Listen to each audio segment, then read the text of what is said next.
What's up, my friend? Welcome to Sunday, September 12th, 2021. There'll never be another September 12th, 2021. So get out in the world and state your claim, my friend. I got a great message for you today. Woo, I'm so excited. But I got a question for you first, right? How many of you watched the Women's U.S. Open?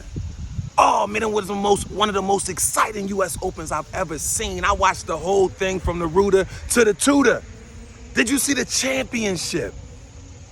It was two basically unknown girls. One was 18 years old and one was 19 years old. Kind of remind you of the Serena and Venus days, right? But here's the thing. One of them was ranked like 150th and barely got in the tournament to start out with. And the other was ranked like 70 something, maybe 80. And they both went to the championship, and the 18-year-old that was ranked like 150th, she won. How do you explain that? The 19-year-old knocked off Osaka, knocked off some of the top seeds in the world. How do you explain that? I'll tell you how. Because skill has nothing to do with where you were born or your genetics. It has nothing to do with any of that. You know what determines your skill set? Myelin. Not melanin, what people of color have. Myelin, M-Y-E-L-I-N. That develops your skills, and you know what that comes from? Practice. Yup. So yeah, your genetics, they impacted. Your environment has even more of an impact, but it all comes down to the work you put in, my friend. It's a combination. That's how an 18 and a 19-year-old girl can be in a U.S. Open Finals. And the 18-year-old girl that was ranked 150th won the whole thing. And here's the catch. She never lost a set throughout the entire tournament. Because you know what it all comes down to, my friend. How high you go in life, your level of ability all comes down to how much you are willing to develop your gifts, my friend. They're in there, you gotta develop them. Here's the thing, right? We have all been blessed with unique gifts and talents that are to be used to make the world a better place. That's our job, my friend. But let me caution you, right? All gifts come with pros and cons, meaning good parts and bad parts. Let's start with the good parts, right? When you maximize your gifts, my friend, your gifts gain muscle. In other words, your gifts get stronger. But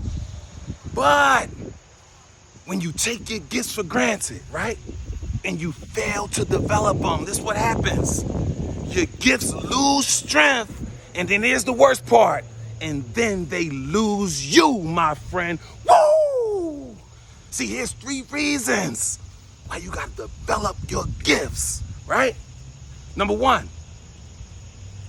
See, we have all been given amazing gifts and talents, so first we gotta accept them. Because we got a free will, so it's up to you. God didn't force nothing on us. You gotta accept them. Then you have to develop them. And then, here's the fun part, and then you give them out to the world, my friend. Number 2, never forget this, right? If you fail to use it, you will eventually lose it. That's the worst case scenario, my friend. Never let that be you, right? And number 3, you gotta develop a greatness mindset.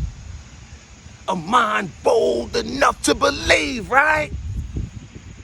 That when you are bold enough to make room for your gifts, my friend, your gifts will surely make room for you. See, here's the thing. This is what it's all about, right? The more you can start to try to develop and get to know, understand your gifts, right? Your gifts are connected to your purpose. So the reason you may feel like lost or kind of out of the loop a little bit, because you got to invest in you. You got to invest in the things that you want to invest in you. So you got to invest in your gifts, and that'll give you clarity because it'll align you closer to your purpose. And what you'll be amazed at is how strong you start to get from the inside out, right? Because the game is played on the outside, but that's not it, because the game is won on the inside, right? But here's the thing. You don't make your gifts. Your gifts, they make you, my friend. Never forget, you were born to be great.